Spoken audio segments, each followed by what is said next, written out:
Bonjour, je suis la sœur Godas. Le président de la Russie a fait une grande révélation au monde entier. Disons que notre Seigneur Jésus-Christ, quand il était sur terre, c'était un homme noir. Il était né d'une famille noire. Mes frères et sœurs, il y a un temps pour toutes choses. Il y a un temps pour la liberté. Il y a un temps pour l'esclavage. Il y a un temps pour être opprimé. Il y a un temps de la liberté. Il y a un temps pour prier. Il y a un temps pour rire. Il y a un temps pour pleurer. Il y a un temps pour toutes choses. Il y a un temps pour le mensonge. Il y a un temps pour la vérité. Pourquoi ce n'est que maintenant que nous voyons un grand homme comme Vladimir Poutine qui vient de l'avant et donner ce message, mes frères et sœurs? C'est parce que nous sommes au temps du Verseau. Nous sommes rentrés au temps du Verseau. Le monde est au temps où il y a un bouleversement total. Il y a un bouleversement total. Les choses ne vont plus être comme elles étaient, mes frères et sœurs. Notre Seigneur Jésus-Christ est sur la terre. Notre Seigneur a un pied sur la terre actuellement. Et sa présence est en train de causer tous ces bouleversements que nous voyons autour du monde. C'est la présence de notre Dieu qui est en train de causer ces bouleversements. Le monde ne sera plus le même. Et le monde des ténèbres le sait là où ils sont là. Ils savent très bien que la présence de notre Dieu est sur la terre. Voilà pourquoi on voit dans des pays comme le Burkina Faso, le Niger, nous voyons des révolutions, nous voyons comment les masses se lèvent pour protester. Il y a certains pays qui ne vont plus accepter d'être traités d'une certaine manière. La présence de notre Dieu sur la terre, son pouvoir, sa justice, sa sainteté, tout cela est en train de créer le désordre dans le monde satanique. Ça crée un désordre. Ceux qui pensaient qu'ils vont toujours être à la hauteur de toutes choses, les choses sont en train de changer. Les choses sont en train de basculer, mes frères et sœurs. Et jusqu'à ce que ce royaume satanique sera écrasé totalement.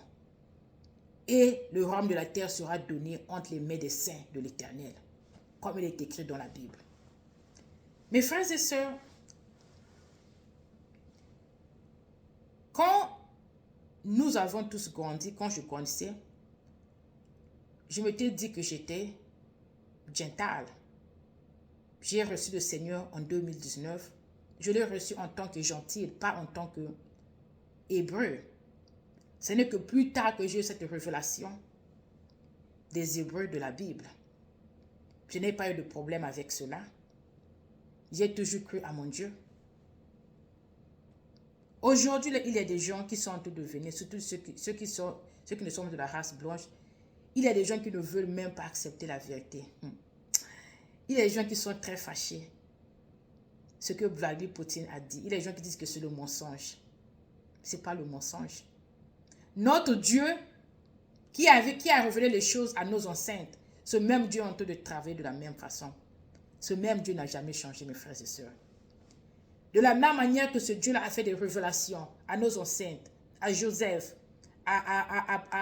comment on appelle, à Daniel. De la même manière que ce Dieu-là a parlé à Samuel. Le Dieu-là a parlé à Elijah. Ce Dieu-là est en train de parler à ses enfants aujourd'hui. Pour ceux qui vivent sur la crainte de Dieu, ce Dieu-là le parle toujours. Beaucoup d'entre nous ont reçu cette révélation. Une personne qui vient de l'avant qui dit que c'est faux, mais quand tu déclares que c'est faux, est-ce que tu as quelque chose à ajouter? Ou c'est juste que tu dis que c'est faux? Est-ce que tu as une preuve? Nous avons des visions. Nous avons des révélations. Ceux qui ont cette révélation-là, ils savent de quoi je suis en train de parler. Est-ce que je fais une personne hébreu? Est-ce que cela lui donne la garantie de rentrer au ciel? Certainement non.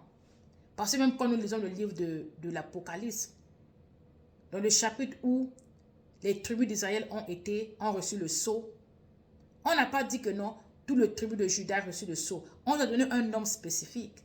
Donc, c'est pas, le ciel n'est pas pour tout le monde. Le ciel est pour ceux qui sont là, pour ceux qui font la volonté de Dieu. Qu'ils soient noirs, qu'ils soient hébreux ou pas, qu'ils soient blancs, qu'ils soient japonais. Notre Dieu est le Dieu de tout le monde. C'est lui qui a créé tout le monde. La parole de Dieu déclare que tout ce qui est sous le soleil appartient à Dieu. Tout a été créé pour lui et par lui. Tout est pour notre Dieu, mes frères et sœurs. Donc, pour ceux qui sont frustrés, je vais vous dire vraiment, calmez-vous, ne soyez pas frustrés. Dieu est le Dieu de tout le monde. Le ciel, l'entrée au ciel ne dépend pas de la peau de la couleur. L'entrée au ciel dépend de la manière que vous avez vécu votre vie sur la terre, la manière que vous avez servi votre Dieu. L'entrée au ciel dépend de cela. Mes frères et sœurs, pour ceux qui disent que non, que le Seigneur soit noir ou blanc, il n'y a pas de problème. Que le Seigneur soit noir ou blanc, il sera toujours Seigneur. Ça, c'est vrai. Nous acceptons cela. Le Seigneur ne nous regarde pas par rapport à la couleur de notre peau. Le Seigneur nous regarde par rapport à nos cœurs, par rapport à la manière que nous traitons les autres, nous vivons avec les autres, la manière que nous le servons, c'est vrai. Que le Seigneur soit noir ou blanc, ça n'impacte pas le salaire d'une personne. Ça dit que ça ne change pas le salaire d'une personne. Voilà. Mais nous devons comprendre que c'est très important pour ceux-là qui ont perdu leur identité. Voilà. Les Hébreux de la Bible, eux, ils avaient perdu leur identité. Ils ont perdu leur identité parce qu'ils ne savent pas qu'ils étaient les héros de la Bible. Même pour qu'ils puissent accéder à la restauration, il faut qu'ils puissent d'abord connaître qui ils sont. Il faut qu'ils sachent d'abord qui ils sont. À partir de là, il y a la chance à une restauration. Parce que nous devons comprendre que l'identité est très importante dans la vie de toute personne. Il est très important de connaître ta vraie identité. Oui. Pour nous les Hébreux, c'est très important de connaître qui nous sommes. De connaître que oui, nous sommes les descendants d'Abraham. Que notre ancêtre Abraham avait un convenant avec Dieu. Et que le convenant qu'il avait avec Dieu là, ça va nous permettre de prier, ça nous permet de diriger nos prières. Voilà. Ça nous permet de diriger nos prières. Quand tu sais qui tu es, quand tu sais qui est ton ancêtre, tu sais comment diriger tes prières. Oui, c'est très très important pour ceux qui ont perdu leur identité, pour pouvoir requérir cette identité et d'être restaurés. Mes frères et sœurs, quand le Seigneur m'a reçu quand le Seigneur m'a visité en 2019, le Seigneur est apparu à moi comme un homme blanc, pas comme un homme noir. Et il y a beaucoup de frères et sœurs qui ont cette même expérience. Il y a aussi ceux qui témoignent que le Seigneur nous avait apparu en tant qu'homme noir. Voilà. Nous devons comprendre que le Seigneur peut prendre toutes sortes de couleurs qu'il veut. Il peut apparaître à un Chinois en tant que Chinois. Il peut apparaître comme un Chinois, un noir, un blanc. Yes, il peut le faire. Pourquoi? Parce qu'il est Dieu. Même nous les humains, pour ceux qui ont servi Dieu en vérité, pour ceux qui meurent, qui vont dans le lieu de repos, quand il meurt, il devient ange. Et quand il devient ange, le Seigneur parfois les envoie en mission. Quand nous marchons dans les rues ici, parfois il y a des anges qui sont parmi nous, sans que nous les savions. Et quand il vient, ça dépend de l'endroit où il va, ça dépend de la mission qu'il fait. Il y a ceux qui portent même, par exemple, ceux qui étaient blancs qui peuvent porter le corps noir, ceux qui étaient noirs qui peuvent porter le corps blanc. À plus forte raison, lui-même, le roi de rois. Voilà.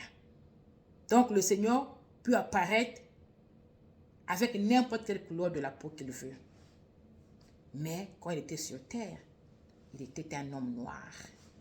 Et c'est très important pour les Hébreux de la Bible de connaître cela parce que c'est leur identité. C'est leur identité. Donc, ça compte de beaucoup. Quand il y a ceux qui disent que non, mais ça ne compte pas. Non, ça compte. Ça compte de beaucoup. Ça compte de beaucoup. Le message que le président Vladimir Poutine vient de donner, ce n'est pas un nouveau message. Il y a ici des frères et sœurs qui sont dans ce ministère, qui sont entrés de prêcher, d'enseigner. Il y a même ceux qui vont de pays en pays, faisant des séminaires, apportent cette bonne nouvelle. Mais il y a beaucoup de résistance dans notre milieu. Les gens résistent, les gens refusent. Pourquoi? Parce que le message vient d'un homme noir, d'une femme noire. Le message vient d'une personne qui vous ressemble. Mais comme c'est sorti d'un homme blanc aujourd'hui, voilà, c'est tout le monde qui se panique de gauche à droite. Hey, il a dit que nous sommes des Hébreux, pourquoi nous a cachés? Mais il y a des frères et sœurs qui sont en train de travailler dans ce ministère, qui travaillent dur. Malgré la résistance, ils sont en train de travailler dur pour informer le peuple de Dieu. Mais parce que nous, les Africains, notre nature, c'est que on accepte mieux une personne qui revient d'ailleurs que d'accepter celui qui avait, celui qui te ressemble. On ne l'accepte pas facilement. On accepte celui qui ne te ressemble pas. Comme aujourd'hui, là, c'est le président de la Russie qui a donné ce message-là, tout le monde l'accepte. Est-ce que ce n'est pas le même message que Kim Pavita avait donné à son temps? Je pense qu'elle avait vécu autour de 16e siècle ou 14e siècle, si je ne me trompe pas. C'est le même message qu'elle avait donné. Elle, en fait, pour ceux qui ne la connaissent pas, c'était une prophétesse de la RDC. Elle avait vécu autour de 1400 ou 1600, si je ne me trompe pas. Son message était que non, le Seigneur Jésus, que c'était un noir. Et les autres, là, ceux qui sont venus pour coloniser, les Européens n'ont pas vu le message qu'elle donnait parce qu'elle disait la vérité. Elle critiquait, normalement, l'église catholique, disait que non, le Seigneur était blanc. Elle critiquait ce message, on disait que non, le Seigneur était noir. Pourquoi? Parce qu'elle avait la révélation, Dieu lui avait révélé cela. Mais c'est difficile qu'on accroche. C'est vrai qu'il y a ceux qui l'ont cru, mais la majorité, même jusqu'à aujourd'hui en RDC, beaucoup de gens rejettent ce message. Bien que j'avais raconté ici là sur les sociaux médias, le docteur King Fortuné, un Congolais du Congo-Brazzaville, le docteur Ake, un Ivoirien. Eux, ils enseignent dans ce ministère-là. Ils vont de pays en pays pour pouvoir informer, hein, pour pouvoir informer les Hébreux de la Bible qui y sont. J'avais suivi là des séminaires à Kinshasa. Il y avait des résistances. Si tu vois les questions que les gens sont en train de poser, il y a la résistance. Et pourtant, c'est le même message. Mais aujourd'hui, comme c'est le président Vladimir Poutine qui l'a dit, tout le monde est en train d'accepter cela. Voilà. C'est ça le défaut. Chez nous, les Noirs, c'est ça. Et Kim Pavita, selon l'histoire, elle a été brûlée vivante. Et qu'est-ce que les Européens ont fait? Ils ont utilisé ces pauvres personnes pour la brûler. On l'a détruit. Pourquoi? Parce qu'elle disait la vérité. Parce qu'elle était en train d'apporter ce message-là. Que Jésus-Christ était un noir. C'est le même message. Mais même quand tu vois en RDC aujourd'hui, beaucoup de gens ne peuvent pas accepter ce message. Quand tu leur dis ça, c'est des problèmes. Ils ne veulent même pas écouter. Voilà, c'est ça le défaut de l'homme noir. C'est ça. Et quand c'est une personne qui vient avec les nouvelles, nous acceptons, nous embrassons tout. Mais quand ce sont nos propres gens quand ce sont des gens qui nous ressemblent, nous n'acceptons pas ce message. Voilà, mes frères et sœurs. Je m'arrête ici. Je pense que c'est tout ce que j'ai aujourd'hui. C'était une bonne nouvelle, vraiment. J'étais très contente de suivre ce discours du président de la Russie parce que nous avons subi beaucoup de résistance entre nous, les Africains, entre nous, les chrétiens, pour accepter ce message. Donc, vraiment, c'est une grande joie pour terminer cette vidéo. Je veux chanter, je veux rendre gloire à mon Dieu. Elohim, you are the most high God. Elohim, you are the most high God. Oh my God, you are the most high God. Jésus-Christ, you are the most high God. You are the great I am. You are the most high God. You are the great I am. You are the most high God. Elohim, Elohim, oh Jesus Christ, you are the most high God. Zambe Malamwe, you are the most high God. You are the great I am. You are the most high God. You are the great I am.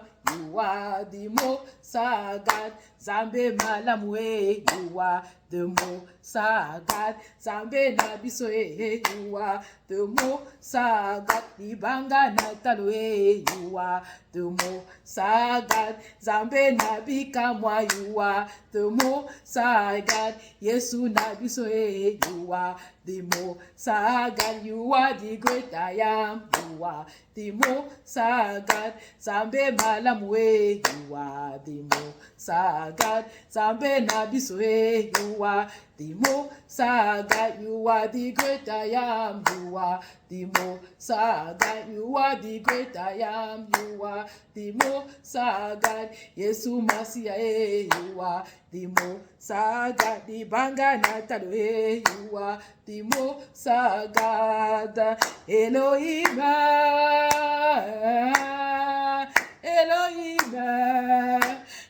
oh, Gana tondi yo, you are the most high God. Gana tondi yo, you are the most high God. Gana sanjoli yo, you are the most high God. Zwalo kumwe, you are the most high God. Zambe na biso, you are the most high God. Zambe na Congo, you are the most high God. You are the great I am. You are the most high God. You are the true God. You are the most high God. Le roi divin, you are the most high God. You are the true God. You are the most high God. Zambe na biso, you are the most high God. Yesu Masiya, you are the most high God. You are the great I am. You are the most high God. Zambe malamwe, you are the most high God. Mes frères et sœurs, si mon Dieu permet, je vous vois prochainement. Soyez bénis. Au revoir.